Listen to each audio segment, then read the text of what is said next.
Hello everyone, welcome back to my channel. ಇವತ್ತಿನ recipe ಉಳಿದಿರೋ ಇಡ್ಲಿಯಿಂದ 2 ರೆಸಿಪೀಸ್ನ ಶೇರ್ ಮಾಡ್ತಿದ್ದೀನಿ. ಇದಕ್ಕೆ ಬೇಕಾಗಿರುವ ಇಂಗ್ರೀಡಿಯೆಂಟ್ಸ್ ಏನೇನು ಅಂತ ಡಿಸ್ಕ್ರಿಪ್ಷನ್ ಬಾಕ್ಸಲ್ಲಿ ಹಾಕಿರ್ತೀನಿ, ಚೆಕ್ ಮಾಡಿ. ತಡ ಮಾಡೋದು ಬೇಡ. So let's get in. ಇಲ್ಲಿ ಸ್ವಲ್ಪ ವಾಟರ್ ತೊಗೊಂಡು ಇಡ್ಲಿನ ಡಿಪ್ ಮಾಡಿಕೊಂಡು ಸ್ಮ್ಯಾಶ್ ಮಾಡ್ಕೊತಿದ್ದೀನಿ. ಹೀಗೆ ಮಾಡೋದ್ರಿಂದ ಇಡ್ಲಿ ಉದ್ರುದ್ರಾಗಿ ಪುಡಿ ಪುಡಿಯಾಗಿ ಚೆನ್ನಾಗಿರುತ್ತೆ.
ರೆಸಿಪಿ ಟೂರ ಶೇರ್ ಮಾಡ್ತಿದ್ದೀನಿ.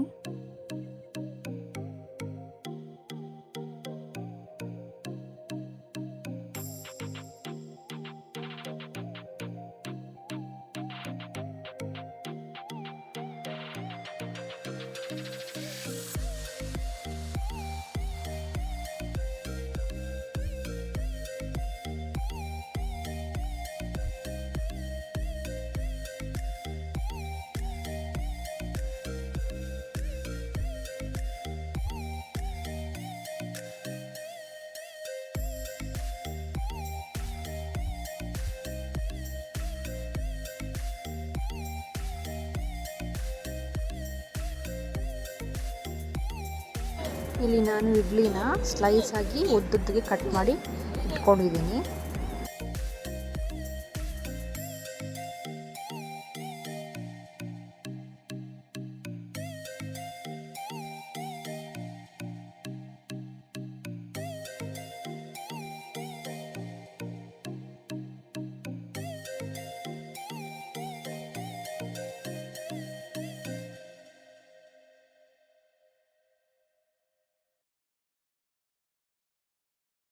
ಈ ಬಜ್ಜಿನ ನೀವು ಚಟ್ನಿ ಮತ್ತು ಸಾಸ್ ಜೊತೆನೂ ತಿನ್ಬೋದು.